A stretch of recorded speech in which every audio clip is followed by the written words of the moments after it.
A paz do Senhor, meus irmãos.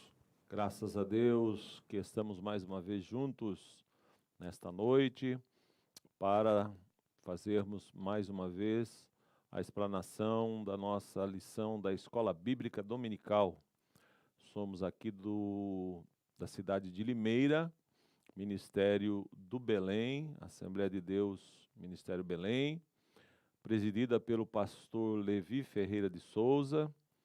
Somos do estado de São Paulo, do Brasil, e estamos aqui para complementar ou lecionar a última lição da nossa revista da Escola Bíblica Dominical.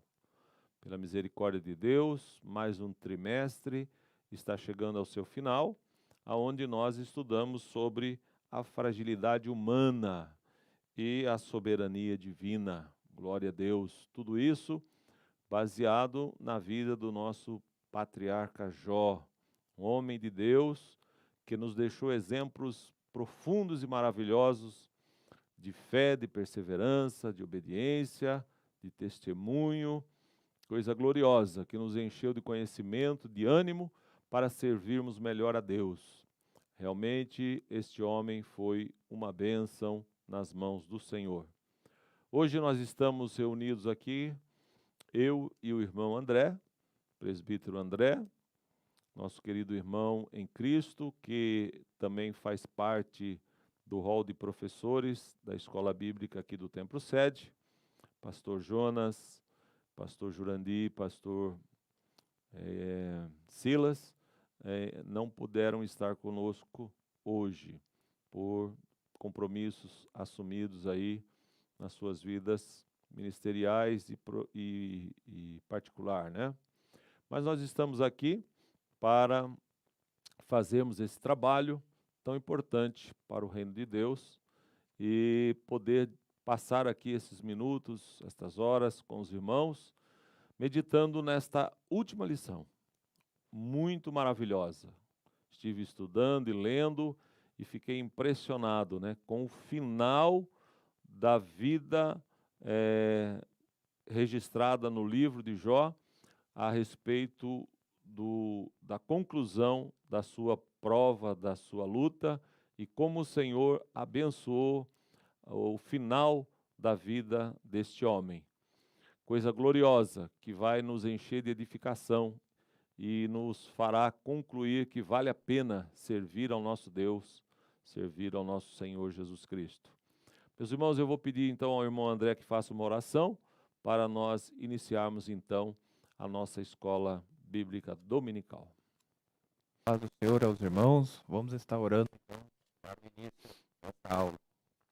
Senhor, nosso Deus e nosso Pai, no nome bendito do Senhor Jesus Cristo, te agradecemos, ó Pai, nesta noite, por este momento, Senhor, que estamos unidos na Tua presença, ó Pai, para aprendermos a Tua palavra juntos, Senhor, para comentarmos esta lição, ó Pai, que o Teu Espírito Santo, Pai, que é o Espírito da verdade, Senhor, que é o Espírito que nos ensina, possa nos guiar, possa estar conosco, que a cada um dos Teus filhos, meu Pai, que estarão participando desta aula, que estarão ouvindo esta mensagem, Senhor, que o Teu Espírito Santo, de uma forma mais clara, de mais nítida, Senhor, possa revelar aos seus corações a Tua palavra, a Tua revelação.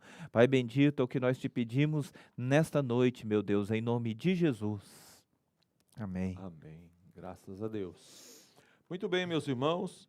Então, estamos hoje na lição de número 12, né? 13, perdão. E vamos aprender sobre quando Deus restaura o justo. O texto áureo da nossa lição está no livro de Jó, no capítulo de número 42, versículo de número 10. Diz assim: E o Senhor virou o cativeiro de Jó, quando orava pelos seus inimigos. E o Senhor acrescentou a Jó outro tanto em dobro a tudo quanto dantes possuía.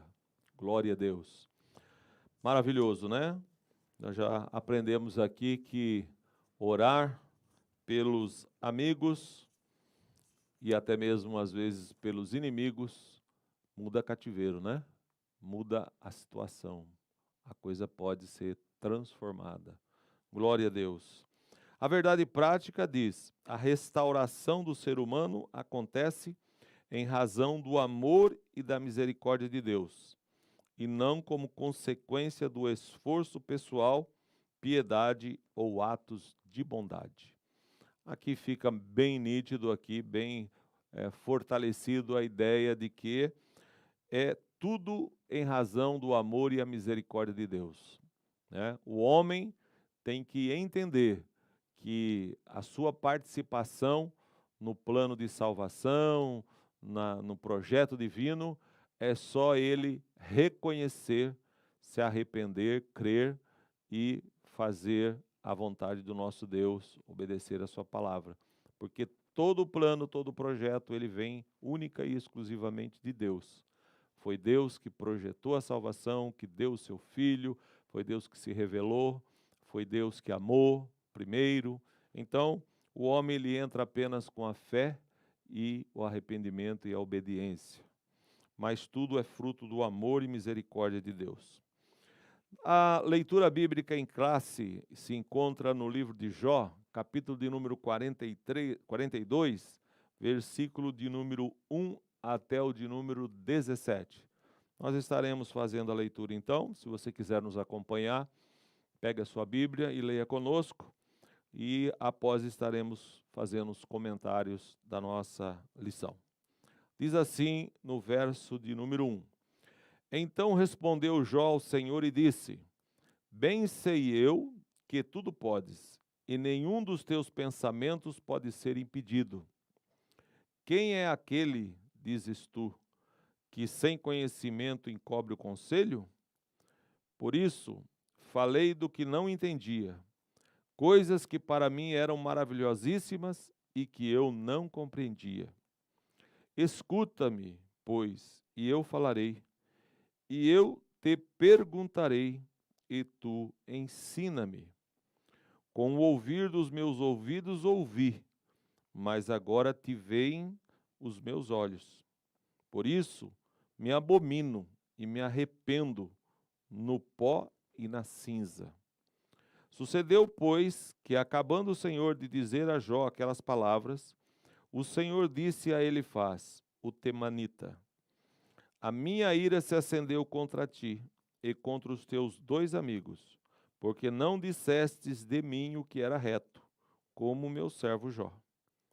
Tomai, pois, 7 bezerros e 7 carneiros, e ide ao meu servo Jó, e oferecei holocausto por vós, e o meu servo Jó orará por vós, porque deveras a ele aceitarei, para que eu vos não trate conforme a vossa loucura, porque vós não falaste de mim o que era reto, como o meu servo Jó.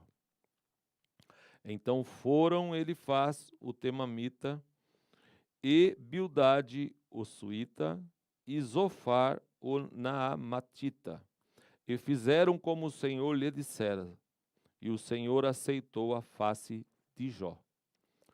E o Senhor virou o cativeiro de Jó quando orava pelos seus amigos, e o Senhor acrescentou a Jó outro tanto em dobro a tudo quanto dantes possuía.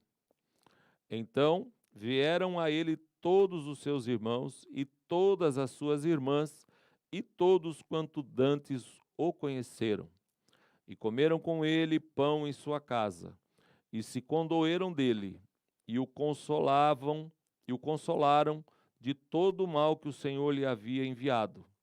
E cada um deles lhe deu uma peça de dinheiro, e cada um pendente de ouro. E assim abençoou o Senhor o último estado de Jó, mais do que o primeiro, porque teve 14.000 ovelhas, 6.000 camelos, 1.000 juntas de boi e 1.000 jumentas. Também teve 7 filhos e 3 filhas. E chamou o nome da primeira Gemima, e o nome da outra Késia, e o nome da terceira Querem Apuque. E em toda a terra não se acharam mulheres tão formosas como as filhas de Jó. E o seu pai lhes deu herança entre seus irmãos. E depois disto, Viveu Jó 140 anos, e viu a seus filhos e aos filhos de seus filhos até a 4ª geração. Então morreu Jó, velho e farto de dias. Que leitura maravilhosa, né? Quando eu estava lendo, até sublinhei aqui alguns detalhes, fiquei impressionado com esse capítulo 42 do livro de Jó, onde Deus está resumindo um pouco assim o final da história desse homem, né? Vemos no início Deus colocando ele na prova, mas vemos no final aqui Deus abençoando e comprovando que realmente o que Deus havia dito de Jó era uma grande verdade, né, André? Coisa maravilhosa.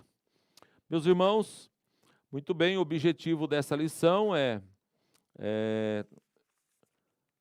mostrar o grande amor de Deus evidenciado na prosperidade de seus filhos. Então, nós vamos ver que Deus é realmente o amor sublime, principal, a fonte do amor nessa lição. Vamos ver que tudo foi pelo seu grande e infinito amor, né? O homem, a participação dele é quase que insignificante. Tudo é o grande amor de Deus. Meus irmãos, eu vou agora aqui fazer a leitura da introdução e depois nosso irmão André já estará dividindo conosco aqui os comentários de cada tópico, né? Para nós juntos aqui irmos meditando nesta importante lição, nesse importante assunto. Diz assim a introdução: nesta última lição, trataremos sobre a restauração de Jó. Veremos que ela se dá quando ele se humilha diante de Deus e intercede por seus amigos. Constataremos também que o testemunho de Deus sobre Jó provou ser verdadeiro, e seus amigos tiveram de se retratar. Durante toda a provação, ele se manteve íntegro e não foi atribuída impiedade alguma. Pelo contrário, o Senhor o restaurou de forma grandiosa. Glória a Deus. Então nós vemos que a restauração que Deus fez na vida de Jó foi coisa gloriosa, né?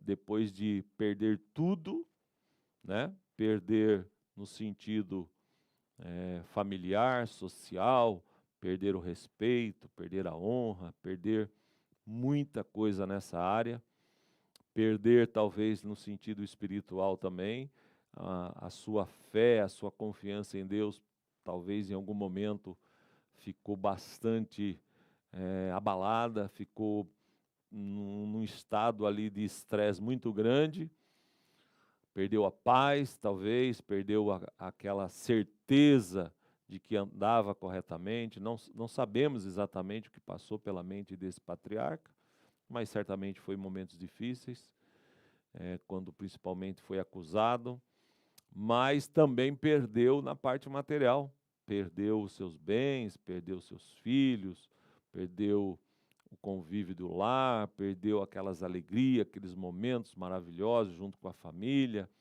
enfrentou a dificuldade também da incompreensão da sua esposa em um determinado momento. Enfim, ele perdeu muita coisa, perdeu a saúde, né, porque ficou doente. Então, se nós fôssemos relatar o que Jó perdeu aqui, né, irmão André, seria uma lista bem grande. Mas no finalzinho do livro, nós podemos presenciar Deus restaurando todas as coisas, Deus devolvendo, mas de uma forma duplicada. Não estou falando só dos bens materiais, estou me referindo também até à experiência espiritual e o relacionamento dele com Deus. Nós vimos aqui pela leitura que foi algo que teve um up, teve aí um plus. Realmente ele se destacou, né? Ele alcançou uma vitória muito grande aí da parte de Deus.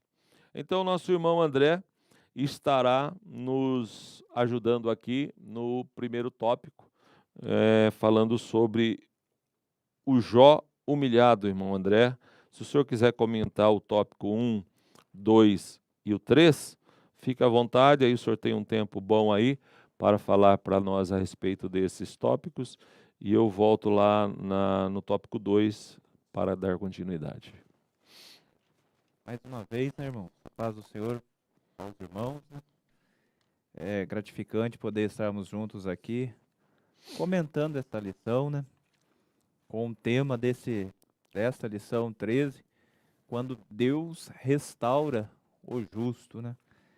E eu sempre gosto de comentar e mostrar aos leitores, aqueles a quem nós estamos ensinando, o livro de Jó, como todos os livros, com todas as experiências dos homens de Deus, isso não é uma regra. Jó foi um fiel, justo, homem de Deus, foi provado por Deus. Pastor Alexandre já citou todas as perdas ali. Não havia nenhum pecado que justificava essas perdas. A própria lição vai falar no final que a correção de Deus veio pelos erros que ele cometeu durante a prova. Que no meio da prova ele falou que gostaria que Deus o levasse, queria ter uma audiência com Deus e mostrar para ele que ele era justo, se tivesse tendo algum problema.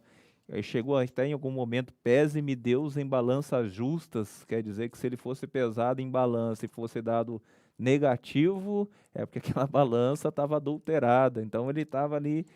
Então os erros dele aconteceu no período da prova, mas também quem de nós pode atirar a pedra numa situação dessa que ele passou? Mas isto não é regra quando Deus restaura o justo, porque nós vemos Jeremias, nós vemos os profetas como homens de Deus fiéis que foram provados e nem todos tiveram o mesmo fim. Verdade. Então, a Bíblia, né, o livro de Jó é um livro de sabedoria, que ensina a sabedoria da vida, que ensina sabedoria de Deus. E nós, crentes, precisamos entender que cada um tem uma vida. Deus tem um propósito na vida de cada um. Quando Deus, o Senhor Jesus, né, falava com João e falava de Pedro, que enquanto ele era moço, ele podia ir aonde que ele quisesse ir com as próprias pernas, falando nas minhas palavras. Mas quando ele fosse velho, alguém levaria ele para um lugar onde ele não queria ir e faria com ele o que não queria que fosse feito. E Exato. João escreve, isso estava falando o Senhor da morte que ele haveria de ter, em que glorificaria o Senhor. Ou seja, segundo a tradição, Pedro foi crucificado de cruz para baixo, e esta era a morte que haveria de glorificar o Senhor. Nós vemos Paulo sendo, segundo a tradição da igreja, decapitado, e isso glorificava ao Senhor. E Paulo dizia que estava chegando o momento dele ir ao céu e receber a coroa. Um final totalmente diferente de Jó, né? E eram homens justos, fiéis. Então a gente não podemos tomar a história de Jó como regra, mas são eventos, são possibilidades na vida do homem de Deus.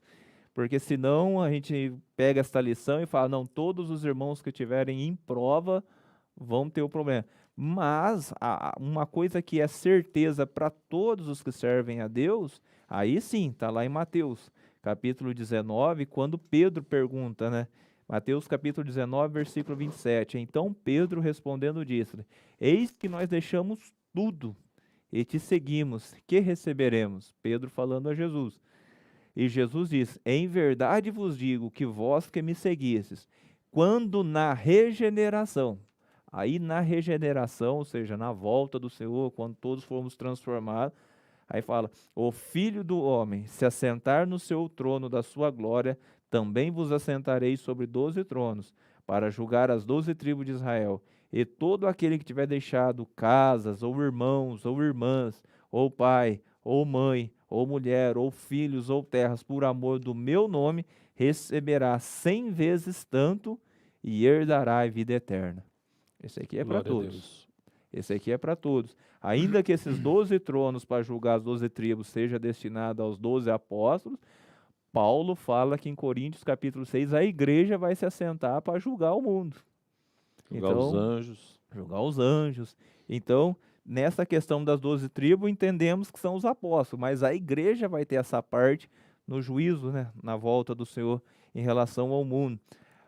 Então nós vamos observando então que na vida, então nós não devemos tomar isso como regra, mas tomando agora a experiência pessoal de Jó, conforme foi tido em todas as lições, nós vemos que tanto Jó quanto os demais amigos deles eram crentes, mas eram aqueles crentes que conheciam a teologia, aquele crente religioso.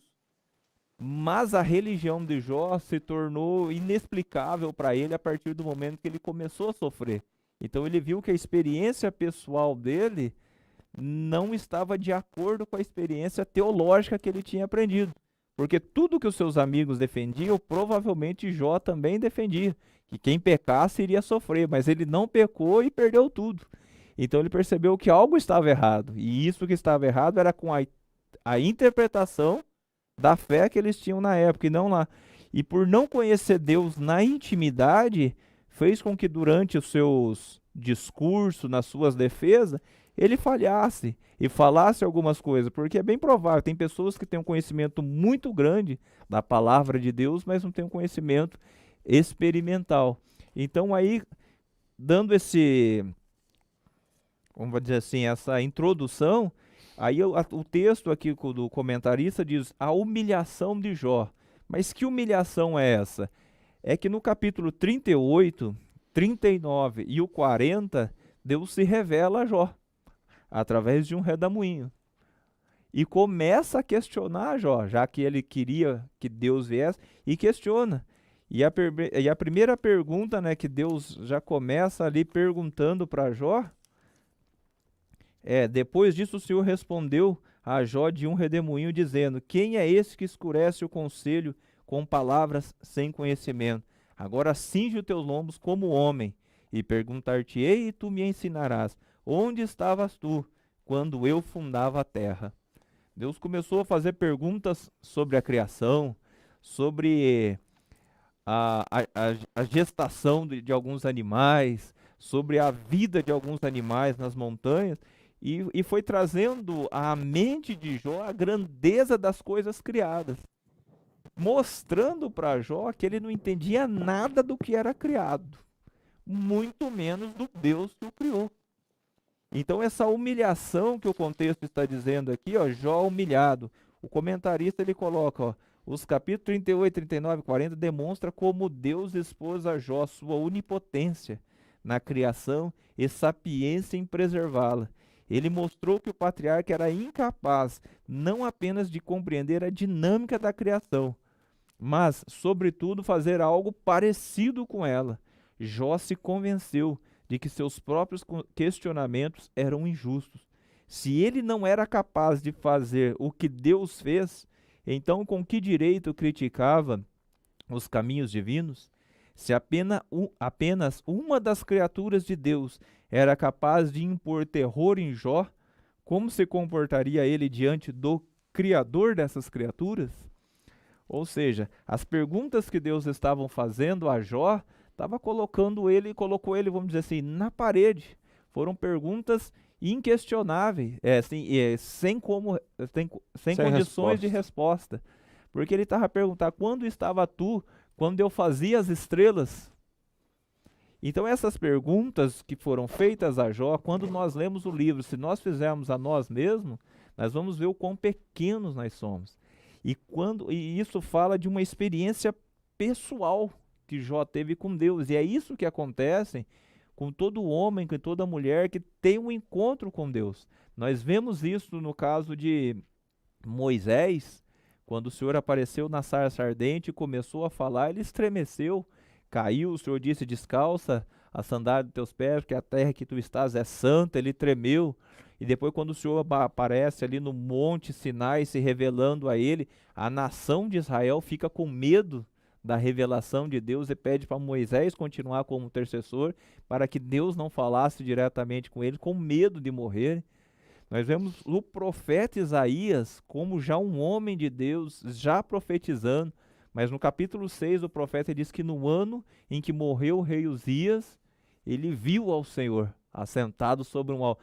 E quando ele viu, ele sentiu os seus pecados, as suas falhas.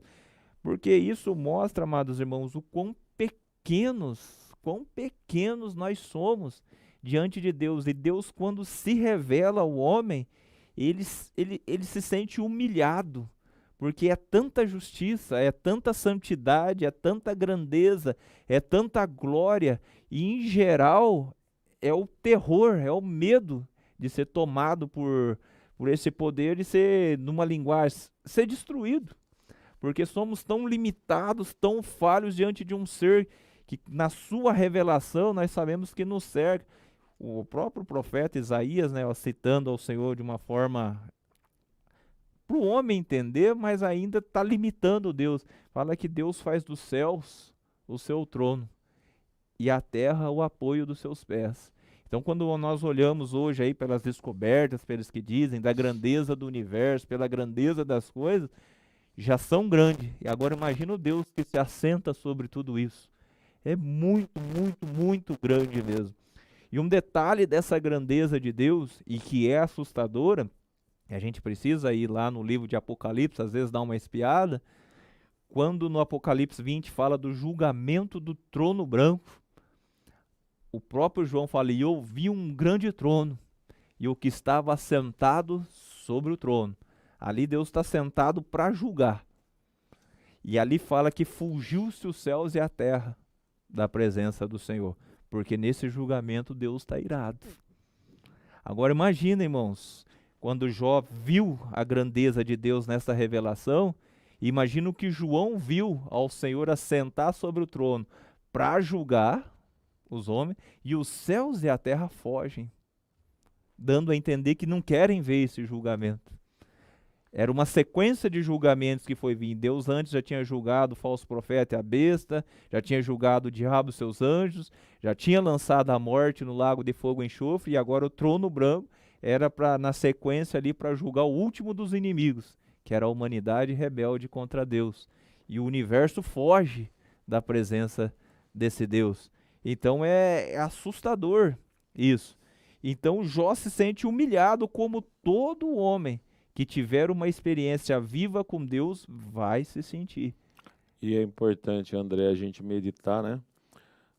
Quando você fala da grandeza de Deus, né? Do tamanho desse Deus, e aí chegar o homem pecador, né? O homem ímpio que vai ressuscitar, o homem que não creu em Jesus, não aceitou ele, não reconheceu a sua palavra, e ele vai ter que ressuscitar e vai ter que se colocar diante desse Deus e diante de todos os anjos e os justos, a igreja, para passar por aquele momento de humilhação, né? Então vai ser algo assim terrível, né? E a Bíblia diz que todo joelho Todo se joelho dobrará. Vai estar dobrado, vai reconhecer ninguém vai escapar, né? vai reconhecer a grandeza, mas porém será tarde demais. Lá em Apocalipse, se não me engano, 14, fala que ele será atormentado de dia e de noite diante do Cordeiro. Então é assustador essa expressão, porque dá a impressão que essas pessoas que rejeitaram o Senhor em toda a sua vida estarão num tormento, mas poderão levantar os olhos e ver o Cordeiro que morreu para livrar eles, e eles rejeitaram. Então vão continuar sofrendo. Talvez essa seja a dor maior, né? Essa seja a dor maior, a grande. Agora, poder ver a felicidade dos outros e ele desfrutar de uma tristeza tão grande. E é um sofrimento terrível, né? E quando nós vamos observando, então Jó, quando teve essa revelação, irmãos, Jó não estava diante do onipotente, do onisciente. Era uma experiência, só quem já teve uma experiência em oração, buscando a Deus, e quando Deus se revela, sabe o que nós estamos dizendo aqui. Porque é como se o local que você estivesse de repente desaparecesse, é como se você saísse daquele ambiente e estivesse numa outra dimensão, é que Deus te levasse, te transportasse à eternidade. Se um irmão quer ter uma noção, uma experiência, um vislumbre da eternidade, se entrega a Deus em oração e à palavra. Pega um momento, entra num quarto, vá debaixo de uma árvore, vá num lugar no particular. dobra o seu joelho, se entrega a Deus em oração e à palavra. E você, por um momento, com certeza, você vai vislumbrar o que é a presença de Deus, o que é a eternidade com Deus. Você vai ver os problemas, a noção dos problemas desaparecer, e você vai ver as coisas tudo sumir. E provavelmente um sentimento de humilhação virá. Porque às vezes a gente acha que sabe tanta coisa, mas uma pergunta de Deus é suficiente para a gente falar: eu não sei de nada. Eu não sei de nada. E diante desta revelação, diante das perguntas que Deus fez, o que restava a Jó? A reverência. Se prostrar. Segundo a reverência e submissão, diante da assombrosa visão da criação de Deus, Jó agora exclama: bem sei eu que tudo podes. Esse versículo demonstra sua atitude de reverência e submissão diante de Deus. Ele percebe que tudo o que aconteceu em sua vida tinha um desígnio divino e, portanto, era tolice discutir ou questionar com a sapiência divina. Quem é aquele, dizes tu, que sem conhecimento encobre o conselho? Por isso falei do que não entendia. Ao repetir a censura que Deus lhe fizera anteriormente no capítulo 38, Jó demonstra não ver mais injustiça alguma nas ações de Deus. Ele admite que agiu com presunção, pois desconhecia os sábios propósitos divinos. Isso é interessante. Principalmente é uma lição. Ele estava num momento, numa prova, numa situação terrível. Deus não havia falado, ele não tinha a palavra de Deus, ele não tinha a revelação escrita. Tinha os seus amigos que eram conhecedores da palavra, mas estavam usando a palavra de forma errada para o atacá-lo. Então, sem ouvir a voz de Deus, ele começou nos seus pensamentos errar, no seu entendimento, no seu juízo, no seu entendimento do que estava acontecendo. E é interessante porque essa reverência e submissão, depois que Deus se revelou, depois que Deus manifestou a sua glória, ele mudou todo o seu entendimento. E nós podemos, isso é um ensinamento tremendo para as nossas vidas hoje. Sim. Porque é muito comum nas provas, nas perdas, nos acontecimentos, haja vista os dias de hoje, diante do que está acontecendo no mundo hoje. No mundo em geral, né? A gente pode falar na Europa, na Ásia, do mundo, esse conflito, essas dúvidas, esses questionamentos, e nós precisamos vigiar, aprender com Jó. No meio da prova, quando Deus não fala, a gente corre o risco de falar muita bobagem. E quando Deus se manifestar, podemos ter que nos se arrepender, podemos nos humilhar grandemente por termos falado coisas que não estava conforme a revelação de Deus, conforme a vontade de Deus. No meio da luta ele errou, mas quando Deus se revelou. Então o que nós crentes aprendemos, eu vejo aqui? No meio da luta, no meio da prova, precisamos buscar a face de Deus. Precisamos ter uma revelação de Deus. Precisamos ter uma experiência com Deus. Assim como Jó suspirou pela face de Deus, nós precisamos suspirar pela face de Deus, suspirar por uma revelação de Deus. Mas hoje nós temos a palavra de Deus. Nós estamos vendo o mundo hoje indo para o caos, indo para a confusão, ninguém sabe o que está acontecendo, mas nós temos a palavra de Deus. Vamos olhar lá no Apocalipse, o que está dizendo o Apocalipse? Ali está apontando para um fim glorioso daqueles que permanecerem fiéis. Nós olhamos para os evangelhos, nós vemos Jesus falando de um fim glorioso para aqueles que permanecerem fiéis até o fim. O que resta a nós? Fazemos como Jó. Qual que Jó fez? Permaneceu íntegro. E a promessa se cumpriu, que é o que nós estamos falando, a restauração. Nós, crentes, não sabemos se Deus vai restaurar nossas vidas aqui terrena, mas temos a certeza da restauração vindoura, de um corpo imortal, de um corpo incorruptível, de uma vida eterna com Deus. Então é isso que deve mover a nossa esperança. Nesses períodos de pandemia, devemos aprender com Jó e o que a palavra de Deus diz: tendo o que comer e com o que nos cobrirmos, haja contentamento. Então temos que dar glória a Deus pelo fato do Senhor estar cuidando. E depois o tópico 3 aqui desse ponto 1, né, dessa parte 1 da lição, fala de uma experiência viva com Deus. A postura de Jó diante de Deus muda drasticamente. Ele ainda continua a se dirigir a ele, mas não da mesma forma que fazia. Agora sua atitude é humilde, reflexo de uma experiência viva com Deus, conforme descrita nas seguintes palavras: com o ouvir dos meus ouvidos ouvi, mas agora te veem os meus olhos. Para Jó, Deus era conhecido apenas de ouvido, mas agora o patriarca viu o Criador. Essa experiência mudou-lhe a forma de ser. Segundo o teólogo Roy Zuck, Jó possuía um conhecimento de Deus apenas por tradição, de segunda ou terceira mão, mas agora ele o conhecia por meio de uma experiência pessoal. Não podemos nos contentar com um conhecimento teórico acerca de Deus, mas devemos experimentá-lo.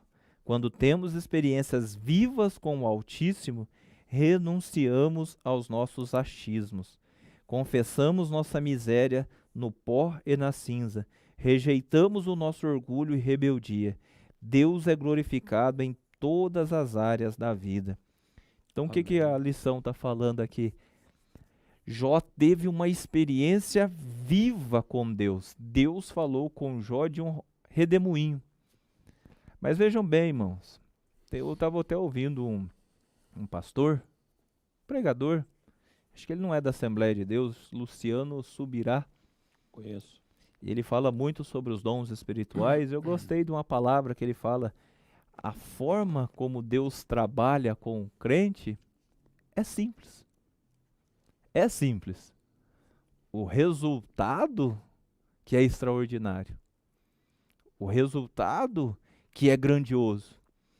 Quando Deus se manifestou do redemoinho e começou a falar com Jó, pode ter certeza, para Jó foi uma experiência simples ali. Ainda que as palavras de Deus realmente o impressionou ali, porque foram as palavras que humilhou ele, né? As perguntas que Deus fez a Jó que humilhou ele, mostrou que ele não sabia nada, que ele não entendia de nada. Então ele foi humilhado. Mas Deus falando do redemoinho com ele, ele não estava olhando para o redemoinho, ele estava sabendo que ele estava tendo uma experiência com Deus vivo. Mas ele estava conversando com Deus, claro, ele estava atemorizado, submisso, reverente, mas na experiência dele era uma coisa simples. Mas o relato do acontecimento é algo extraordinário, é o impacto. E o que eu quero dizer com isso? Uma experiência viva com Deus. Para o crente ter uma experiência viva com Deus, ele não precisa entrar lá no quarto lá e preparar, esperar ver relâmpagos cair, raios.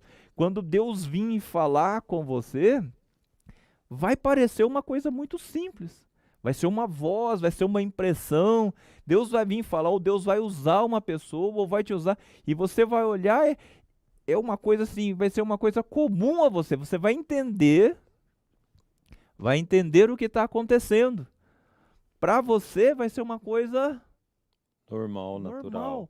natural. Mas quando você contar essas experiências, a pessoa vai olhar, meu Deus, aconteceu tudo isso. Vai imaginar um ambiente, nuvens, você flutuando, Deus te levando.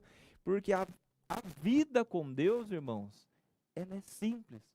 Deus se revela de uma forma que nós podemos compreender, de uma forma que nós podemos andar. Então, às vezes, você vai pegar a sua Bíblia e vai entrar... Tem até um pregador que fala, né, o Leonard Ravenhill, todo homem, todo cristão deveria pegar a sua Bíblia e se trancar no quarto durante uma semana e ficar em oração com a Bíblia uma semana. Quando sair de lá, ou ele vai sair para um hospício, ou ele vai sair de lá tendo um conhecimento, uma experiência com Deus extraordinária. É impossível um crente ficar trancado num quarto com a Bíblia na mão, falando com Deus e alguma coisa não acontecer. Então, o que ele estava querendo defender? A religião, irmãos. A religião sem Deus, sem experiência com Deus, ela é vazia. Ela é morta. Isso aqui só mostra, nessa lição de Jó, nós vemos Deus trazendo uma lição tão maravilhosa para Jó.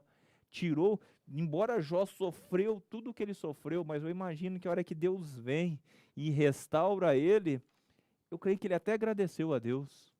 Porque a certeza. experiência que ele teve com Deus, porque ele saiu, irmãos, saiu daquela teologia fria, daquela religião gelada, aquela religião dos achismos, e passou para aquela religião do eu tenho certeza, eu estou certo, eu não duvido, eu creio. E é isso que todos nós. E eu creio que esse período, essa lição veio para todos que estão estudando, porque nada é por acaso, eu não creio que Deus tenha o controle de tudo.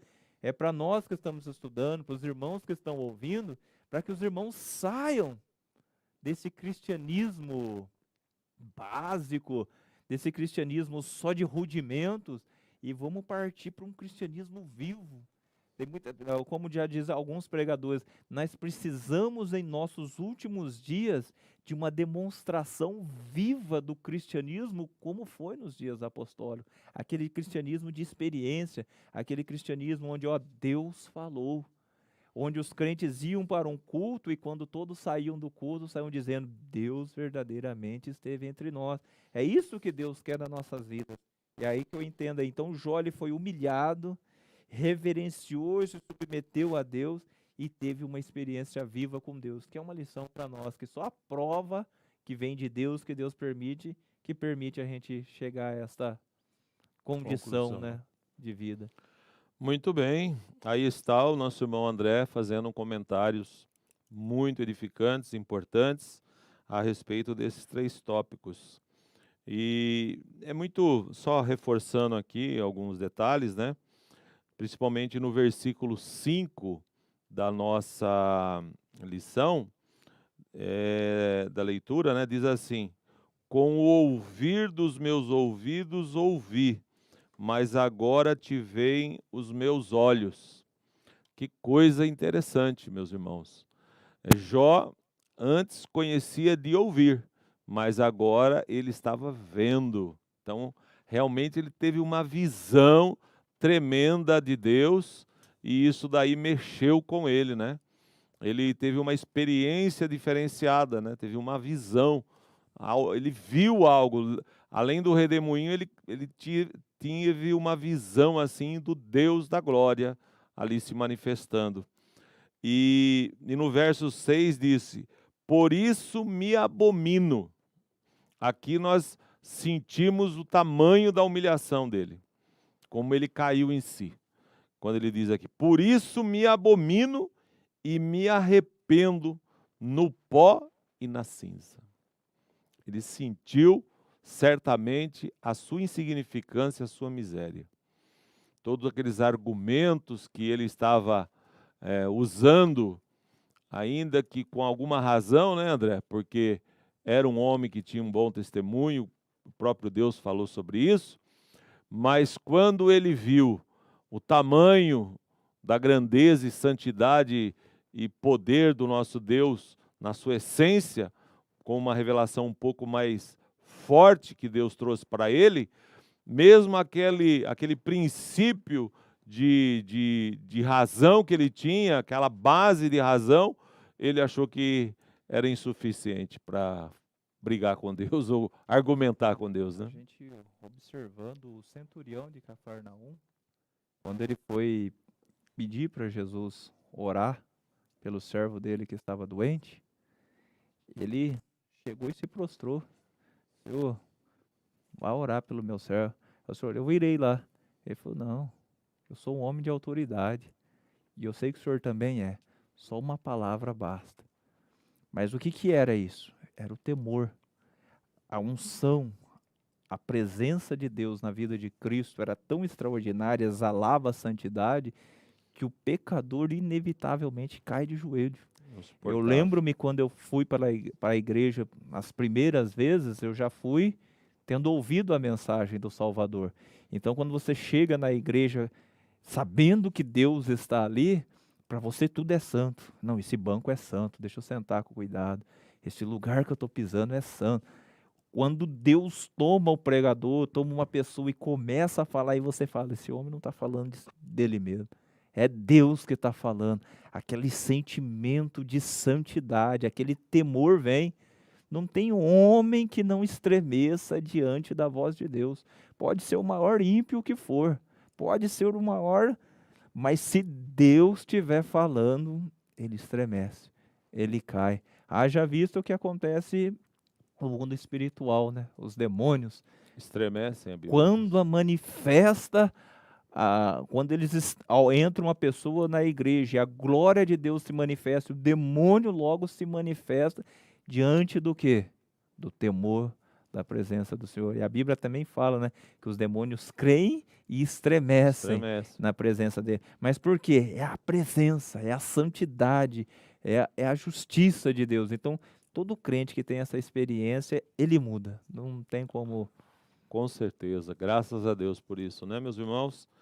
É a, é a mão de Deus, é o poder de Deus que opera em nós, né? O Espírito Santo, diz a Bíblia, que ele convence o homem do pecado, da justiça e do juízo. Então, quando o Espírito Santo abre o entendimento do homem para compreender essas coisas, ele automaticamente reconhece que é um pecador que precisa da misericórdia de Deus. Muito bem, então, na primeira fase aqui, podemos dizer que ficou esclarecido aqui a questão da humilhação de Jó, a sua reverência e submissão e a sua experiência viva com Deus. Agora, no tópico 2, nós temos aqui a intercessão de Jó. Então, eu vou ler aqui o primeiro, depois o André novamente vai nos ajudando aqui, e vamos assim trocando aqui experiências com respeito a essa lição. A ira de Deus. Após ter se dirigido a Jó, o Senhor volta-se para Elifaz, o temanita. O versículo diz: a minha ira se acendeu contra ti e contra os teus 2 amigos, porque não dissestes de mim o que era reto, como meu servo Jó. Estas palavras dizem muito sobre o conteúdo teológico do livro de Jó. Demonstram que as exposições feitas pelos seus amigos não eram todas verdadeiras, pois partiram de premissas falsas. Eles não apenas acusaram o patriarca, mas associaram o seu sofrimento a algum pecado cometido por ele. Jó havia se humilhado, mas não do que lhe acusavam. Ele humilhou-se a respeito de suas falas precipitadas, que revelavam orgulho e falta de bom senso. Em outras palavras, ele errou durante o seu sofrimento, mas não por conta dos pecados cometidos antes do atual sofrimento. Então, irmãos, aqui nós temos um fato interessante, que foi Deus se irar, né? E essa palavra aqui é muito forte, eu fico imaginando, né? Você já viu um leão bravo? Você já viu um ser humano bravo, irado, nervoso?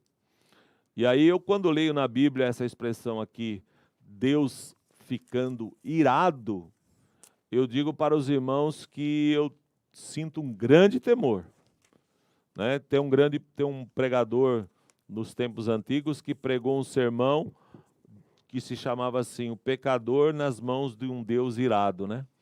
Diz a história que quando ele estava pregando, as pessoas abraçavam os postes, gritavam desesperadas, porque o Espírito Santo, naquele momento, fez com que aquelas pessoas entendessem o que é um Deus irado. Porque Deus é amor, Deus é misericórdia, Deus é bondade, mas a Bíblia diz que também Deus se ira por causa do pecado do homem, por causa das iniquidades dos homens, e isso provoca a ira de Deus. E Deus irado, meus queridos amigos e irmãos, não é uma coisa boa. E aqui nesse versículo, né, nesse fato que ocorreu aqui, nós observamos que Deus não se agradou do que aconteceu, porque diz aqui que no versículo 7, sucedeu, pois que acabando o Senhor de dizer a Jó aquelas palavras, o Senhor disse a Elifaz o temanita: a minha ira se acendeu contra ti. Olha que palavra, a minha ira se acendeu contra ti. Por que a ira de Deus se acendeu contra aquele homem? que era um homem que até tinha conhecimentos teológicos, né, irmão André? A teologia dele nós estudamos aqui em uma das nossas lições. Ele tinha até algum conhecimento teológico, mas ele falhou em algumas compreensões e usou o conhecimento teológico dele de forma equivocada para acusar Jó. E aí Deus disse que ele não falou retamente a respeito dele, de Deus. Você não falou retamente a meu respeito. Você falou de forma errada, equivocada. E aqui nós podemos pegar um pouco esse detalhe, meus irmãos e ouvintes, e alertar a você que nos ouve a respeito da verdadeira teologia, do entendimento correto da palavra, da compreensão correta das doutrinas bíblicas, porque isso tem levado muitas pessoas à destruição, a desviar-se, a não tomar as atitudes de forma correta, a estar muitas vezes em determinados segmentos religiosos e estar vivendo uma vida de miséria, de desgraça, de pecado, reprovada por Deus. Porque são teologias distorcidas, são ensinos para agradar a carne e não agradar a Deus, não agradar ou não combater o pecado.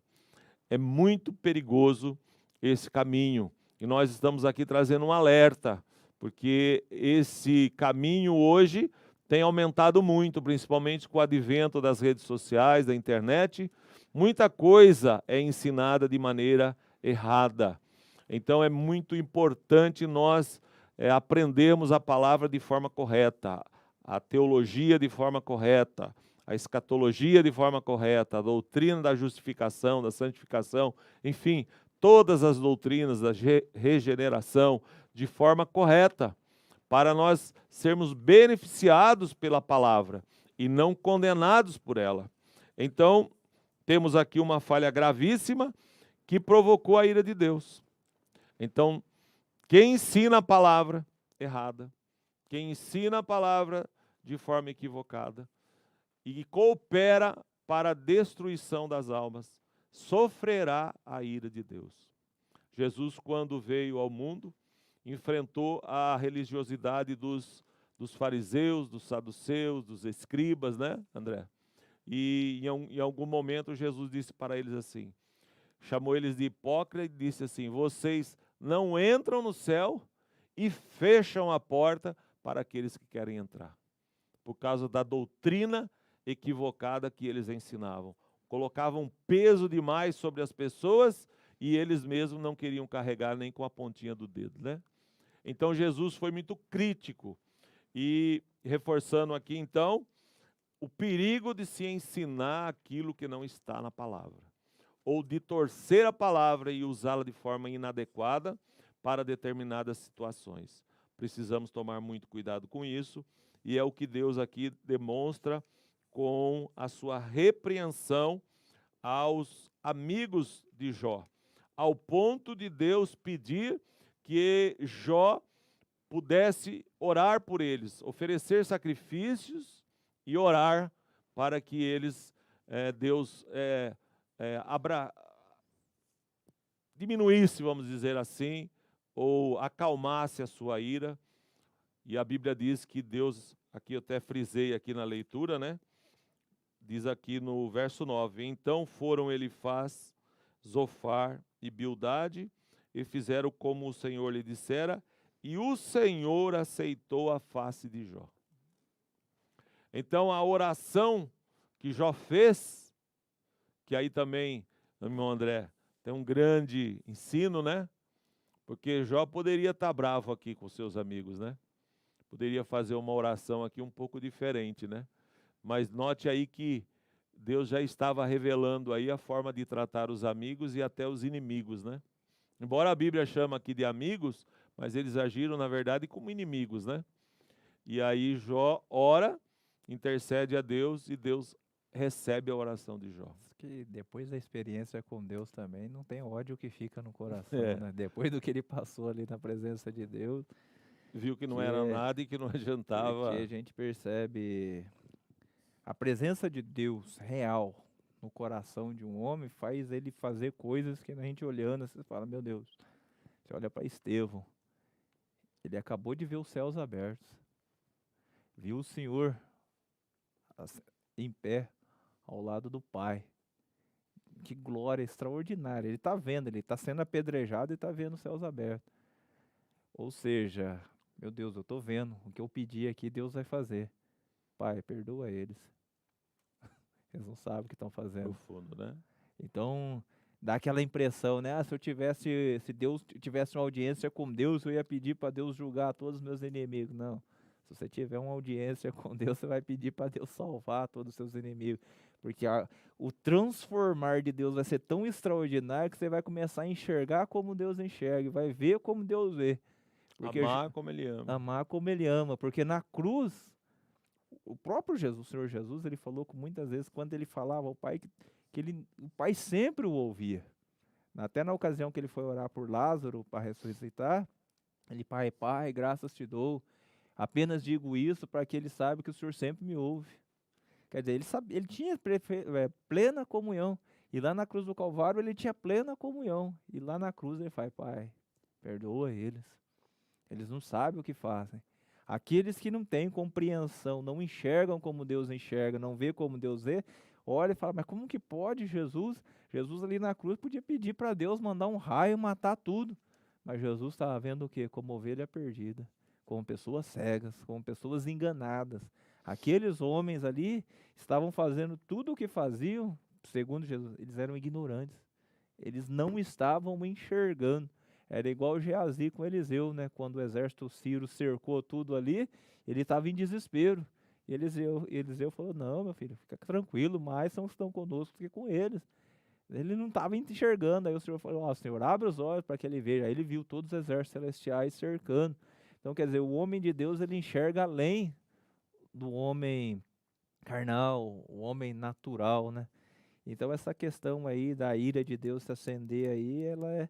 E o interessante está aqui, que o senhor comentou aí, ó, premissas falsas.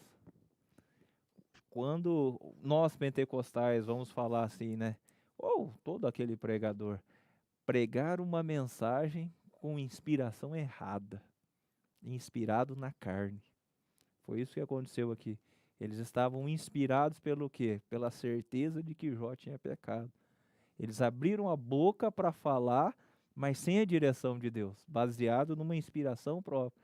É aquele irmão que vai pregar num culto à noite. Já tinha feito um pré-julgamento, né? E pregou baseado nisso. É aquele irmão que às vezes é pregador e vê os problemas na congregação, e além de buscar uma palavra de Deus para trazer, ele prega inspirado naqueles problemas e desce o porrete. Não resolve nada, só arruma dor de cabeça. É aquele irmão que vê muitos problemas, vê muitas dificuldades e quer ficar pregando em cima disso. Não estou dizendo. Quando a correção vem por inspiração divina, é uma coisa. Mas nesse caso aqui, eles partiram da premissa. Está tudo em pecado. Às vezes o irmão vê uma confusão na igreja, que cada igreja é de uma forma. E já chega lá e já baseado, sem ter uma inspiração, uma direção de Deus. Pode cair nesse mesmo risco aqui, e nesse mesmo erro, e sofrer do mesmo problema, a ira de Deus, né? Miriam, né, quando falou de Moisés, ficou leprosa, teve que ficar 7 dias fora do arraial, e Moisés teve que ir lá orar, interceder, porque senão ia ficar numa situação difícil, né, irmão? Muito bem, aí está então o grande erro que cometeram os seus amigos, né, os amigos de Jó. No tópico 2, como o André fez um bom comentário, então eu vou continuar aqui. O tópico 2 diz o pecado dos amigos de Jó. Representados por Elifaz, o mais velho, o pecado dos amigos de Jó foi evidentemente exaltar a justiça de Deus, mas limitar seu poder soberano. Para eles, todo sofrimento deveria ser uma consequência de um juízo divino como resposta a um pecado praticado. Como o livro de Jó demonstra, quando dentro dos propósitos de Deus, o sofrimento é uma manifestação de seu amor e graça, e não uma forma de punição. Paulo corrobora esse princípio quando diz que nos foi concedida a graça de padecermos por Cristo e não apenas de crermos nele. Profundo, né? Nisto os amigos de Jó pecaram e por isso precisavam de intercessão do homem de Uz. Então veja bem, partindo do princípio, irmão André, da doutrina aqui de Elifaz, os apóstolos, né? Como você já até citou, o caso de Pedro, de Paulo, de Tiago, que foi morto à espada também por Herodes, e quantos outros irmãos nossos padeceram, no conceito aqui de Elifaz, essas pessoas estavam todas em pecado e era a justiça de Deus que estava pesando sobre eles, né? Mas no Novo Testamento, o irmão faz referência aqui dizendo que para muitos o privilégio deles sofrerem por amor a Cristo, para eles era uma bênção e não uma maldição. Era uma alegria, era um prazer. Em Hebreus chega a dizer que muitos rejeitaram o livramento para poderem ter uma melhor ressurreição, né? Com certeza. O próprio Senhor Jesus também, no Evangelho de João, ele fala assim, se me amaram, quando ele falando com seus discípulos, se os homens me amaram, amarão a vós também. Mas se te odiaram a mim, odiarão também a vós. Em outras palavras, aqueles que amaram Jesus, amarão os discípulos de Jesus. Mas aqueles que odeiam Jesus vão odiar os discípulos de Jesus. E assim como ele foi perseguido, os seus discípulos também serão perseguidos. E tinha até um pregador que ele falava, igreja, vocês não se admiram o fato do mundo odiar a Cristo e se dar tão bem conosco? Quer dizer, como que pode o mundo odiar a Cristo, o nosso Senhor, e se dar tão bem conosco? Alguma coisa está errada. Ele estava dando uma mensagem de exortação, chamando o povo a tentar. Como pode o mundo não querer Cristo e se dar tão bem, às vezes, com a igreja conviver tão tranquilamente? Mataram, perseguiram, crucificaram o mestre amado e a igreja, às vezes, colocam no trono, deixa ela. Então, isso serve para nós analisar. Mas o problema da teologia dos amigos de Jó é que eu falei, os livros sapienciais, Jó, Provérbios, Eclesiastes, o que eles querem mostrar para os seus leitores? O que o Espírito Santo quer revelar? Que a vida não é simples e que a regra não é simples. Não é igual, a vida ela é complexa, não existe resposta pronta. É a tentação que todo pregador, todo pastor, todo religioso corre o risco de cair, de ter uma fórmula pronta. Irmãos, lá na Itália está morrendo milhares de pessoas. Não, mas lá está morrendo por causa disso, disso, disso. É porque o povo ele já quer ter uma fórmula pronta. Cada caso é um caso.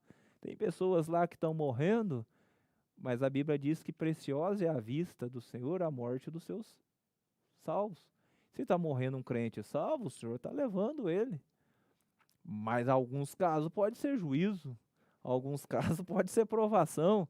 Então não adianta. A tentação dos amigos de Jó é ter a resposta pronta. Jó, você está em pecado, porque segundo a teologia que nós aprendemos, a sua vida se acabou porque você pecou. Não tem outra resposta. Quer dizer, quer ter uma regra simples. E a vida não é assim.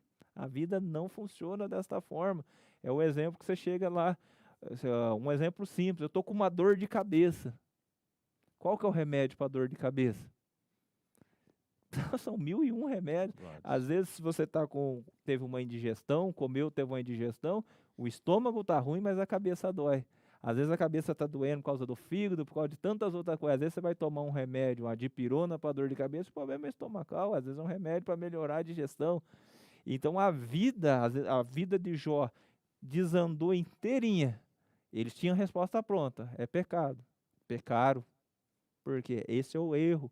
O crente não pode querer ter resposta pronta. Se você precisa dar uma resposta, vai orar.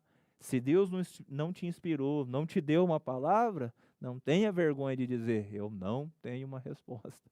Vamos orar para que Deus abençoe e nos mostre o caminho. Porque não adianta. Senão vai correr o risco. Muito bem. trocando em outras palavras o que o irmão está dizendo, e é um erro muito corriqueiro acontecer, é o pré-julgamento, né? Pré-julgamento.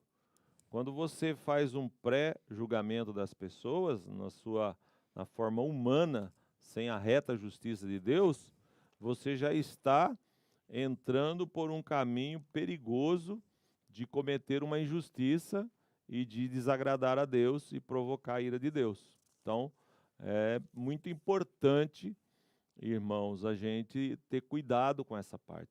Tem coisas que nós podemos julgar, mas tem coisas que nós precisamos ser muito cuidadosos para não julgar segundo a aparência, né, e não segundo a reta justiça da palavra de Deus, que foi o que esses homens fizeram. Eles chegaram lá já convictos que o problema de Jó era que ele tinha cometido algum tipo de pecado e provocou toda essa situação. No tópico de número 3, a oração de Jó, Deus dirige-se aos amigos de Jó, a escolha aos amigos de Jó e aconselha-os irem ao patriarca para que este interceda por eles. Esse episódio mostra que uma teologia errada, evidentemente, conduz para uma crença igualmente equivocada. Os amigos de Jó defenderam Deus de forma enérgica e sincera, mas errada. O sofrimento do patriarca não veio como uma punição, mas como provação. A fidelidade de Jó foi provada por Deus e ele foi aprovado pelo Criador, pois continua íntegro e com seu caráter reto, conforme a sua humilhação demonstrou. Agora, esse homem, outrora acusado de pecador pelos seus amigos, os socorrerá por meio da oração. Que coisa tremenda aqui, né, André? Deus, para mostrar que Jó não estava em pecado e que o que Deus havia dito a respeito do seu servo era real, Deus faz como? Deus pede para Jó orar pelos seus amigos e Deus responde a oração, né? Aí acho que tirou toda a dúvida deles, tirou todo o pré-julgamento de que Jó estivesse em pecado. Porque se Jó estivesse em pecado, não tinha sentido de Deus pedir que ele orasse pelos seus amigos. E sim o contrário, né? Talvez Deus diria assim, olha, vocês três aí, então, vocês são muito santos, muito certinho, então vai lá e ora por Jó, então, para mim resolver o problema. Mas aconteceu exatamente ao contrário. Deus se dirige a Jó e pede aos seus amigos que se humilhem diante de Jó e aceitem a oração de Jó para que eles pudessem ser beneficiados pela oração do patriarca.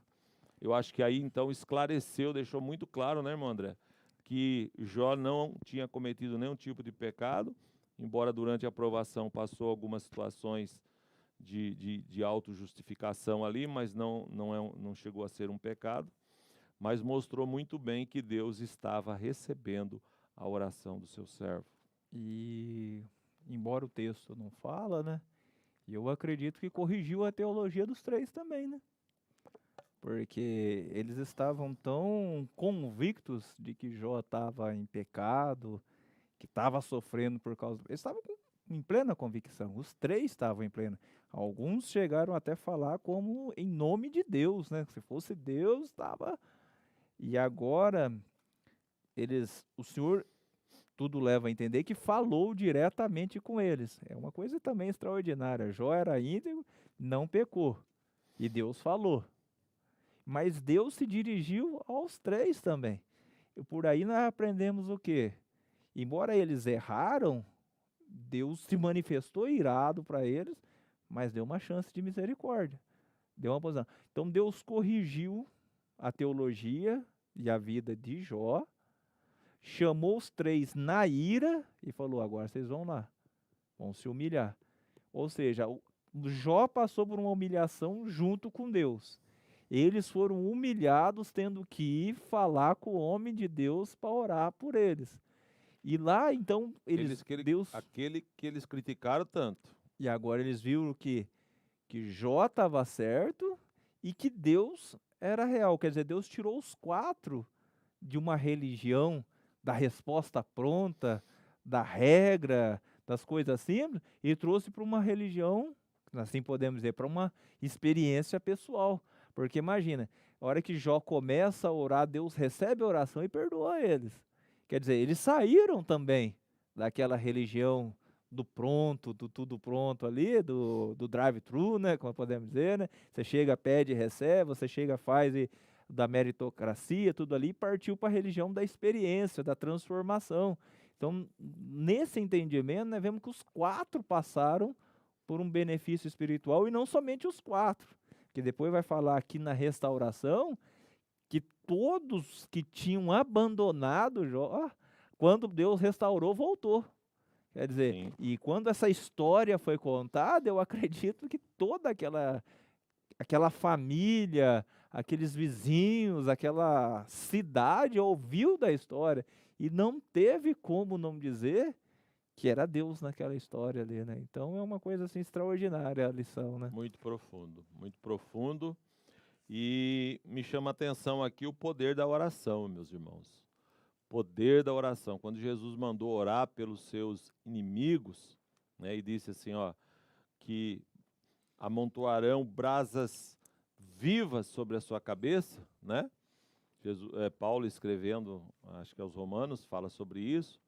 Orar pelos inimigos, né? Bendizer aos que vos maldizem. Isso a oração, ela tem um poder, quando nós utilizamos ela de forma correta, para nos abençoar. Quando nós atendemos à orientação divina e oramos por aqueles que são nossos adversários, muitas vezes, isso provoca uma reação espiritual, no mundo espiritual em nós, tremenda. Deus nos reveste de autoridade e poder, porque estamos fazendo conforme Ele orientou. Né? Quando alguns desavisados oram para Deus tirar a vida, para Deus matar, para Deus fazer isso, fazer aquilo, né? Mas o crente que aprendeu com Jesus, ele vai orar para Deus ter misericórdia do ímpio, para ter misericórdia do pecador, e isso daí vai provocar uma bênção espiritual na sua vida, meu irmão. Quando você faz o certo, em vez de abrir a boca para criticar e isso e aquilo, você vai pelo caminho da oração. O caminho da oração é o caminho da vitória. O caminho da humilhação é o caminho da vitória. Quando o crente entra por esse caminho, ele sai do outro lado vitorioso, que é o caso de Jó. Mesmo passando por tudo, mas ele ficou ali, ele se humilhou, ele pediu misericórdia, ele orou, ele obedeceu, ele ouviu a voz de Deus, Deus veio ao seu encontro, Deus veio para restaurar, para recolocar ele numa posição de honra. Então, porque pegou o caminho certo. Pegou o caminho certo. Quando pegamos o caminho certo, encontramos a vitória lá na frente, certo, André? Não sei se você Que eu não queria nem colocar assim como um princípio, mas a gente percebe isso na Bíblia. A oração intercessória, o crente nunca deve começar um momento de oração com intercessão. Isso eu falo. Mas baseado no que, irmão André? Quando o Senhor Jesus ensina a oração do Pai Nosso, ele diz: Pai nosso que estais no céu, santificado seja o teu nome. O que ele está fazendo? Ele está reconhecendo o quê? A grandeza, o Pai que está nos céus, que é santo. Então o que o Senhor Jesus está mostrando? Que venha a nós o vosso reino, seja feita a tua vontade. Então qual é o princípio ali? Primeiro, tenha uma experiência, busque a revelação da grandeza de Deus, reconheça a grandeza de Deus, reconheça a santidade de Deus, deseje que o reino de Deus venha. Quando o crente tem na oração, esse toque da grandeza de Deus, da vontade de Deus, do amor, como Jó teve, aí quando ele parte para a intercessão, ele ora pelo inimigo tranquilamente. Por quê? Porque Deus, ele já se revelou, Deus derramou o seu amor. Deus mostrou que para ele, que antes dele ser crente, ele era inimigo de Deus, e Deus o amou. E agora ele, inundado já por esse amor na oração, ele consegue interceder por qualquer pessoa. Foi isso que aconteceu. Então as pessoas falam: jamais que eu vou orar para o meu inimigo, jamais que eu vou orar para quem me persegue. Então ora para Deus se revelar na sua vida. Dobra o joelho e fala, Senhor, vem aqui nesse quarto, Senhor. Perdoa meus pecados, me enche com a tua presença. A hora que Deus fizer isso, daqui a pouco você está orando por todos os inimigos, por todo mundo que está perseguindo, porque é Deus, é o trabalhar de Deus, né? É verdade. É verdade, essa experiência eu já tive e é real mesmo. Quando você sente a glória, meu irmão, aí não tem grande. Aí a gente pede a misericórdia de Deus. E é só com a glória e a graça de Deus para cumprir esse mandamento. Muito bem, estamos indo agora para o terceiro tópico. Nosso tempo está chegando ao seu final. Mas vamos falar sobre a restauração de Jó. Vamos continuar dessa forma então, André? Eu vou lendo aqui e abrindo para você fazer os comentários. A restauração moral e espiritual. A restauração de Jó acontece primeiramente nas dimensões moral e espiritual. Convém destacar aqui que as bênçãos recebidas por ele devem ser vistas como uma restauração e não retribuição. Não há uma teologia da retribuição no livro de Jó, onde o ímpio é sempre punido e o justo sempre recompensado. A mensagem de Jó é diametralmente oposta a esse princípio. A lição moral e espiritual do livro é que Deus abençoa os homens porque os ama, e não porque estão envolvidos numa troca de favores em que prevalece uma barganha espiritual. Olha que coisa interessante aqui, né, irmão André? Quando fala da restauração moral e espiritual. Aqui me chama a atenção um detalhe, irmão André, que nós, ou hoje, na maioria das vezes, quando vai falar da restauração, o pessoal logo lembra dos bens materiais dobrado, né? Sim. Ou ele tinha, não sei, tinha 1.000 camelos, agora tem 2.000, tinha 3.000 jumentas, agora tem 6.000, enfim. Olha muito o que Deus fez no lado material. Mas é importante frisar aqui que a restauração começa pelo lado moral e espiritual. Primeiro, Deus fez na vida de Jó foi uma restauração da honra dele, né? Da posição dele. Começou com os amigos ali. Deus já espiritualmente revelou ali quem que estava com a razão. Depois começou com a parte moral, porque no capítulo 42 você vai ler que os seus irmãos, sua família, seus irmãos, suas irmãs, seus familiares, todos aqueles que antes, que durante a provação se afastaram, se aproximaram novamente, né? Então, o processo, ele começa da forma correta.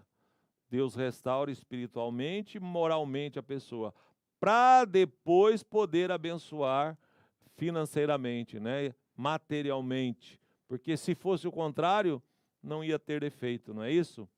E ele fala que isso não foi uma retribuição, né? Ele fala que é uma restauração, diferente de retribuição. Ah, porque ele merece, porque ele fez isso, fez aquilo e ele merece. O próprio Jó viu que não merecia nada, né? Então não é retribuição, mas é uma restauração. O que você pode acrescentar sobre isso, André? Então, nessa parte da restauração de Jó, a gente é muito comum ver o relacionamento de Deus no Antigo Testamento como Senhor e o povo como servo. Ou ele como esposo e Israel como a esposa e assim por diante. Quando o Senhor Jesus se manifesta, né, o Messias, ele traz uma nova dimensão no relacionamento do povo de Deus com Deus. Porque o povo judeu até hoje se dirige a Deus como o eterno. E Jesus manda a igreja dirigir a Deus como Pai. Trouxe uma revelação tão íntima. O próprio Paulo diz que o espírito que nós recebemos de Deus não é um espírito de escravidão, de servidão, mas é um espírito de adoção. Por isso, nós, quando oramos, clamamos Abba, Pai. E quando a gente tem essa revelação de Deus como Pai e vemos aqui na restauração de Jó, nós vemos Deus restaurando Jó como um pai quer restaurar um filho. Então, às vezes, o pai, muitas vezes ele abençoa o filho, ele ajuda o filho, não porque o filho merece, mas ajuda o filho porque ele ama. É filho. Porque é filho, nasceu, você criou, você viu o bebezinho. Então o filho foi lá, fez um monte de atrapalhada, então você corrige ele, faz o que tem que for, e uma vez ele entendendo a correção, você conseguiu corrigir o lado moral, por exemplo, ele está fazendo uma coisa que não deveria, às vezes o filho está querendo entrar para o caminho das drogas, entrando no caminho do crime, você fica indignado, irado, vai lá e corrige ele, e ele sai desse caminho, você acaba meio que retribuindo, mas você não está retribuindo porque ele mereceu, porque ele fez, porque você corrigiu, ele entendeu o lado moral. Então é bom o crente entender esse trabalhar de Deus aqui em Jó como um pai corrigindo um filho. O que que Deus queria melhorar em Jó? O relacionamento. Ele tinha um relacionamento superficial e agora passou a ter um relacionamento mais íntimo com Deus. Então, assim, a hora que Jó entendeu, porque depois daquele sermão que Deus, aquela conversa, né, o monólogo de Deus, porque Deus só foi questionando e Jó não tinha resposta. Mas Deus viu que ele entendeu. Quando Jó confessou, então Deus falou, não, você confessou, tudo assim. Aí como um pai que vê que o filho entendeu a correção, que aprendeu a lição, então ele restaura, ele retribui. Mas não é por merecimento, é por causa do amor de um pai que está vendo o filho que está andando no caminho certo agora, no caminho do pai. Então eu enxergo desta forma. Muito bem. Muito bem, então nós entendemos aí que Deus abençoa os homens porque os ama e não porque estão envolvidos numa troca de favores em que prevalece uma barganha espiritual. Hoje, muitos às vezes pegam esse caminho, né, irmãos? É uma doutrina às vezes equivocada, porque acham que tem que fazer aí uma troca com Deus, uma negociação, né? Nós precisamos servir a Deus pelo que Deus é e não pelo que Deus faz por nós. Ah, porque Deus me deu recurso para comprar um carro, uma casa, então eu vou servir a Ele melhor, ou isso ou aquilo. Não, está equivocado. Nós temos que servir a Deus pelo que Deus é. Independente se você tem o carro, se você tem a casa, se você tem a saúde, se você está sem a saúde, se você está indo bem nos seus negócios, se não está indo bem, isso independe. Você tem que continuar servindo a Deus com o mesmo amor, a mesma dedicação, porque não é isso que vai fazer a diferença. A sua salvação, ela não está atrelado às coisas materiais, mas sim à sua fidelidade, à sua obediência a Deus. Então, nunca relacione salvação com bênçãos materiais. Elas podem ocorrer, como ocorreu na vida de Jó, ficou muito claro que Deus abençoou materialmente, duplicou o que ele tinha, isso é um fato, como disse o André, mas não é uma regra. Por outro lado, nós podemos pegar, por exemplo, outros exemplos na Bíblia de pessoas que não tinham recursos materiais nenhum, mas eram pessoas abençoadíssimas espiritualmente falando, né?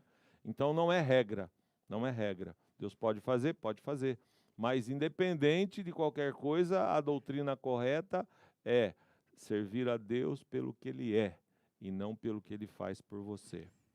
No tópico 3 e na etapa de número 2 aqui, estamos chegando no final, diz assim, restauração agora social e material. A restauração de Jó também aconteceu nas dimensões social e material.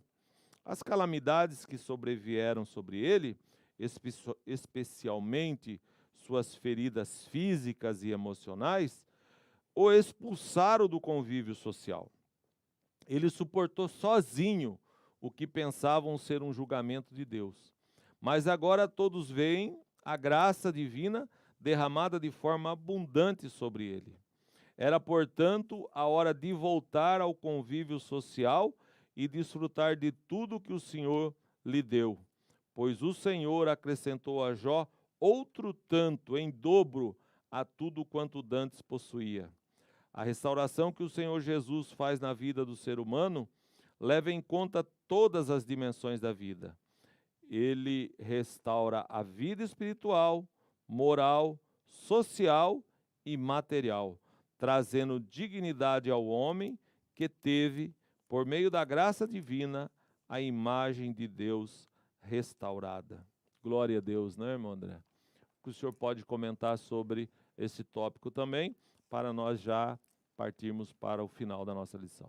Por aí, né, por essa questão, nós percebemos que a obra que Deus fez na vida de Jó foi uma lição para Jó, para os 4 amigos, para toda aquela cidade, como nós já comentamos. Foi um testemunho de Deus, da sua misericórdia, do seu amor.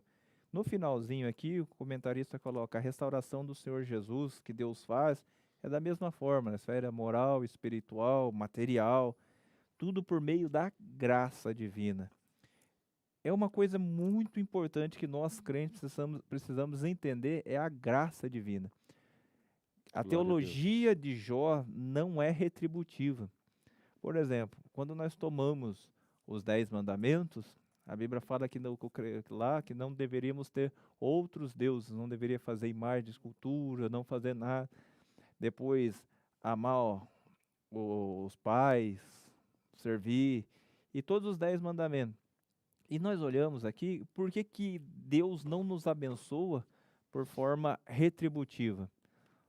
Às vezes você, como crente, diz: eu amo, mas você ama do jeito que Deus determinou que você deve amar? Uma coisa é a pessoa amar, uma coisa é amar do jeito que Deus ordenou que nós amemos. O jeito que Deus ordenou que nós amemos é como Cristo nos amou. Eu perdoo, eu tenho perdoado, mas você perdoa do jeito que Deus ordenou que se deve perdoar? A Bíblia diz que eu devo ter fé, mas você tem fé do jeito que Deus ordenou que você tenha fé? Eu obedeço a palavra de Deus, mas você obedece a palavra de Deus de acordo com a forma que Deus determinou? Se a resposta sempre for não, nada do que você tem na vida veio por retribuição, veio por graça. Com certeza. Você é fiel, não, mas no meu trabalho eu sou fiel, mas você é fiel da forma que Deus espera que você seja fiel? Eu sou fiel com a minha esposa, mas você é fiel do jeito que Deus espera que você seja fiel? Você não... Então, porque o padrão de Deus, ele está aqui. Porque o padrão de Deus, a palavra de Deus, tem a palavra escrita, que seriam as regras. Mas tem a palavra viva, que é Cristo. Ou seja, você pega essas regras e coloca em Cristo e vê o modelo de Cristo viver. A santidade que Cristo tinha, a minha santidade é semelhante à dele? Se não for, o que eu tenho na minha vida não é mérito, é graça. O amor que havia em Cristo, meu amor não é igual ao de Cristo, o que eu tenho na minha vida não é mérito, é graça. Se o meu perdão não é igual ao perdão de Cristo, o que eu tenho na minha vida não é mérito, é graça. Então nós vemos em Jó isso. Tudo que ele fez foi fiel, mas se você coloca ele ao lado de Cristo, Cristo está aqui, ele está aqui embaixo, está longe do padrão divino. Então o que ele recebeu na vida dele é graça e não mérito. Por isso já Martinho Lutero, há muitos anos atrás, dizia que é os méritos de Cristo que nos conduzirá à salvação eterna e nunca as nossas obras. Glória a Deus. Muito bom. Aí está o André, então, finalizando aí o comentário e deixando muito claro a graça divina, né? A misericórdia divina. O que podemos trazer como conclusão de tudo isso é aquilo que ficou muito claro em toda a lição, né? Tudo é a misericórdia, a bondade e a graça do nosso grande Deus. Ele é maravilhoso e o que ele fez na vida de Jó foi por sua imensa graça e amor, não é por merecimento, e nós não merecemos nada, né? Quem é o homem para chegar diante de Deus e merecer alguma coisa, né? Às vezes tem pessoas que fazem muitas obras boas, né? Em determinadas religiões ensinam a fazer muitas obras boas, que é louvável e é importante e é necessário mesmo. Mas ninguém deve se estribar nestas obras para achar que por esta razão você vai alcançar algum benefício de Deus. A misericórdia de Deus é a razão de tudo, né? Muitas vezes Deus vai em busca de uma pessoa que está lá no presídio, que só fez coisas erradas, só fez coisas que que prejudicou as pessoas e Deus vai lá em busca daquela pessoa e o restaura e o salva, porque ele demonstra ali o seu amor, como é o caso de Paulo. Qual era o motivo de Deus ir em busca de Paulo, sendo que Paulo era um perseguidor da igreja, afligia os cristãos, era um homem nesse aspecto muito mau, mas Deus foi ao encontro dele. E além de salvar, fez dele o maior apóstolo de todos os tempos, mostrando nele a sua abundante graça. E ele mesmo disse assim: aonde abundou o pecado, superabundou a graça de Deus. Então ele foi um exemplo vivo da grande bondade e misericórdia de Deus. Meu querido amigo e ouvinte que nos acompanhou nesta noite, que Deus possa ter abençoado a sua vida com os ensinos por nós aqui transmitidos, que o Espírito Santo possa falar fortemente no seu coração, é o desejo de todos nós. Que você tenha um excelente Natal, que você tenha um ano novo maravilhoso, que Deus possa abençoar o seu ano novo de 2021 e continuar nos guardando destes males que estamos vivendo nos dias atuais. Que Deus abençoe grandemente sua vida. Se você ainda tem alguma dúvida, alguma dificuldade em servir a Deus, tome uma decisão, vá a uma igreja, procure se reconciliar com o Senhor, fazer uma aliança, porque assim como Deus restaurou a vida do patriarca Jó, Deus também quer restaurar a sua vida. Deus quer abençoar a sua vida e te dar uma grande vitória. E a maior vitória que você pode conquistar é a salvação da sua alma. Que Deus abençoe. Eu vou pedir aqui ao nosso querido irmão André que faça uma oração agradecendo a Deus pela nossa escola. Depois nós estaremos dando a bênção e nos encontraremos brevemente, se Deus assim o permitir. Vamos orar então. Senhor, nosso Deus e nosso Pai, Sim, mais uma vez, Senhor, nos dirigimos a Ti, ó Pai, glória a Deus. com o coração alegre, satisfeito na Tua Aleluia. presença, Senhor. Glória Podemos a Deus. sentir a Tua presença aqui neste lugar. Aleluia. Pai querido, Glória a Deus. seja o Teu nome exaltado, glorificado, Aleluia, Senhor, glória a engrandecido para todo sempre, porque Tu és digno, Tu és Aleluia. merecedor de toda a glória, Bendito Pai. seja A o nossa nome do alma te Senhor. exalta e te glorifica, Senhor, Glória porque a Tu és Deus. maravilhoso. Pai Glória querido, a pedimos a Tua bênção sobre as nossas vidas, Sim, meu sobre a Pai. vida da Tua igreja, Sim, sobre meu aquele que Deus. ouviu esta palavra, sobre o irmão, Aleluia. Senhor, que está participando desta aula, Senhor, Glória a que aí Jesus. onde ele estiver, Pai, que o Teu Espírito possa se Aleluia. manifestar, Sim, que ele meu possa Deus. sentir a Tua graça, que ele Sim, meu possa sentir o Pai. Teu Espírito, sentir o Teu amor. Glória a Agora Deus. nos despede em paz, Senhor, guardando em Tua presença. Sim, meu Abençoa Pai. a Tua igreja, abençoa os Sim, meu pastores do Deus. nosso ministério, papai. Glória Abençoa, a Pai, Jesus. dá direção em nome de Jesus. Sim, meu Deus. Amém. Amém, amém. Que o amor de Oh, Deus, glória a Deus. que a Aleluia. paz de nosso Senhor e Salvador Jesus Cristo, a comunhão e as consolações do Espírito Santo esteja com você desde agora e para todo sempre. Amém. Amém.